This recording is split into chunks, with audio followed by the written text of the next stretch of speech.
네, 이틀 연속 코로나 확진자가 1000명을 넘어서고 있습니다. 4차 대유행 조짐이라는 말까지 지금 나오고 있는데요. 질병관리본부의 역학조사관을 지내신 신상엽 감염내과 전문의 저희가 전화 연결을 해가지고요. 현재 코로나 상황 한번 간단하게 진단을 해보겠습니다. 선생님 안녕하세요. 예, 안녕하세요. 네네. 아니 근데 하루 신규 확진자 수가 지금 1200명을 넘어섰다는데 저는 깜짝 놀랐어요. 우리 백신도 잘 맞고 있고 시키는 대로 잘하는데 왜 그러는 겁니까? 지금 4차 대유행이 일단 좀 시작이 된 것 같은데요. 네네. 지금 확진자 수의 이제 증가 양상과 유행을 나타내는 감염제 생산 지수가 사실 지난주에 이제 급격하게 상승한 걸 보면 아마 유행은 한 2, 3주 전부터 어느 정도 이제 시작이 된 것 같고요. 네. 지금은 이제 그 대유행이 시작되는 초입부 정도 이런 정도라고 판단이 됩니다. 아니 그러면 4차 대유행의 지금 조짐, 초입 지금 이런 얘기를 하고 계시는 건데 지금 이게 이번 주부터 막 확진자가 는 것처럼 보이지만 사실은 2, 3주 전부터 시작이 된 거다 이렇게 보시는 거예요? 예, 예. 그럼 2, 3주 전에 뭐가 있었는데 이런 일이 벌어졌을까요? 이 코로나19 유행을 이제 확산을 예측할 수 있는 요소가 한 크게 세 가지 정도가 있는데요. 네네. 지금 이 코로나19는 젊은 층을 중심으로 이제 유행을 하고 있습니다. 네. 근데 그 세 가지 요소가 보통 이제 사회적 거리두기, 백신 접종, 그다음 변이 바이러스 유행 이런 것들이 이제 중요한 변수가 됩니다. 네. 근데 이 사회적 거리두기는 이제 이동량 변화를 보면 간접적으로 판단을 할 수 있는데 최근 계속 이동량이 증가를 하고 있었거든요. 네. 그러니까 이거는 이제 사회 활동이 활발한 젊은 층이 이제 코로나19 감염 위험이 증가하는 걸 의미하고요. 네. 그리고 백신 접종 같은 경우는 지난 6월까지 이제 60세 이상 어르신들 대상으로 주로 접종이 진행됐기 때문에 네네. 50대 이하 젊은 층 같은 경우는 1차 접종률이 한 10에서 20% 정도밖에 되지가 않습니다. 그러니까 그러겠네요. 예. 젊은 층은 백신 접종에 의해서 아직 보호를 받지 못하고 있는 그런 상황인데 그 와중에 이제 인도발 델타 변이까지 이제 유행을 하는데 네.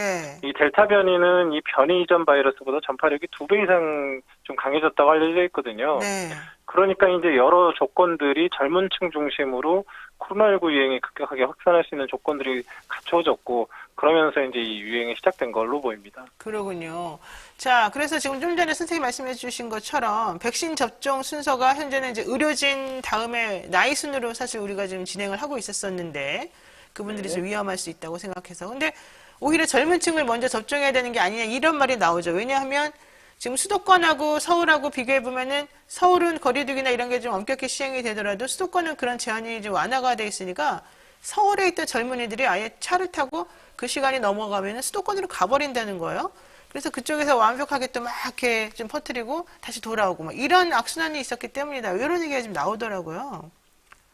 예, 그런 생각을 할 수도 있습니다. 근데 이제 기본적으로 코로나19 백신의 접종 목표는 이제 두 가지입니다. 네. 1차적인 목표는 이제 생명보다 중요한 건 없기 때문에 코로나19로 인해서 중증 질환이나 사망으로 가실 수 있는 어르신들한테 접종을 해서 네. 중증 환자 사망을 줄이는 이 피해 최소화가 이제 1차 목표고요. 피해 최소화. 지금 6월까지 이제 60세 이상 어르신 접종을 진행을 해서 그런 이제 피해 최소화의 그런 목표는 어느 정도 달성을 한 상태이고요. 네.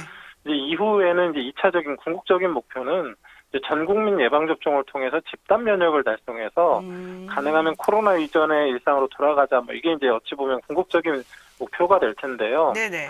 이제 결국 이제 7월에는 이제 고위험군과 50대, 8월부터는 이제 전연령대의 이제 예방 접종이 시작될 예정으로 있는데 말씀하신 대로 전연령대는 무슨 선착순 이런 거보다는 지금 비수도권보다는 수도권이 위험하니까 이제 수도권을 먼저 접종을 하거나 네. 아니면 대규모 유행이 발생한 지역에는 좀 고위험군에 접종을 하거나 나이와 상관없이 그런 식으로 좀 나이가 아니라 위험도 중심으로 이제 이런 그 방역에 도움이 되는 방향으로 이 접종 순서를 짤 필요가 있다라고 생각을 합니다. 네, 그렇군요.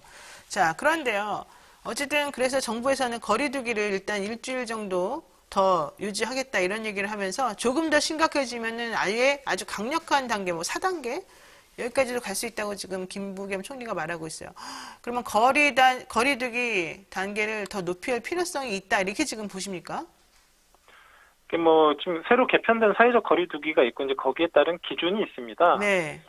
지금 수도권 500명 이상이면 3단계, 1000명 이상이면 4단계 조건을 충족을 하거든요. 그러니까 하루 발생량이 확진자 예, 발생량이 하루 발생 확진자 수가 이제 이게 평균 일주일 정도를 내서 근데 이미 수도권은 이제 3단계 조건은 충분히 충족했고, 네. 어제 같은 경우, 이제 오늘은 이제 좀 나중에 나오겠지만, 어제 수도권이 990명이라서 4단계 기준 바로 밑까지 와 있습니다. 그래서 네, 네. 지금 뭐 기존의 사회적 거리두기 유지하는 거랑 3단계를 적용하는 거랑 비슷한데, 이제 3단계가 더 완화되는 측면이 있어서 이제 3단계 적용을 하지 않고 기존의 거리두기를 일단 유지는 하는데, 네네. 지금 유행이 더 조금만 더 악화돼도 사실 금방 4단계 조건으로 와버리는 상황이라서 이제 그런 상황에서는 그냥 사회적 거리두기 4단계를 적용하겠다 뭐 이런 얘기로 들리고요. 네네. 이제 4단계가 되면 사실 이제 유행 차단을 위해서 모임과 외출이 최소화돼야 되기 때문에 굉장히 이제 그런 강력한 그런 단계이기 때문에 가급적이면 2단계에 가기 전에 최대한 노력을 해서 이제 막아야 되는 그런 이제 숙제가 있을 것 같습니다. 그러니까 부득이하게 4단계를 가야 되는 상황이 올 수도 있겠지만 그 전에 좀 막아야지 된다. 안 그러면 사회적으로 너무 힘들다. 이런 정도 사실 예측이 될 것 같습니다. 자, 마지막으로 요거 하나만 여쭤볼게요. 지금 제가 보니까 영국 코로나 신규 확진자가 어제 기준으로 3만 2천 명이었다. 뭐 이런 얘기까지 나오고 있어요. 그럼에도 불구하고 영국은 아예 19일부터는 마스크도 착용하지 않도록 한다. 이런 얘기를 지금 하고 있거든요. 영국은 왜 이런 정책을 펴는 것이며 코로나 바이러스랑 함께 공생하는 방향으로 지금 정책을 전환한다는 그런 말이 과연 타당한 것인지 우리는 왜 안 그러고 있는지 이런 거 좀 설명 좀 부탁드릴게요. 뭐 지금 영국 같은 경우는 이제 백신 접종 완료자가 많기 때문에 네. 최근에 확진자 수가 델타 변이 때문에 급증하긴 했지만 중증 환자나 사망자 수가 그렇게 많지는 않거든요.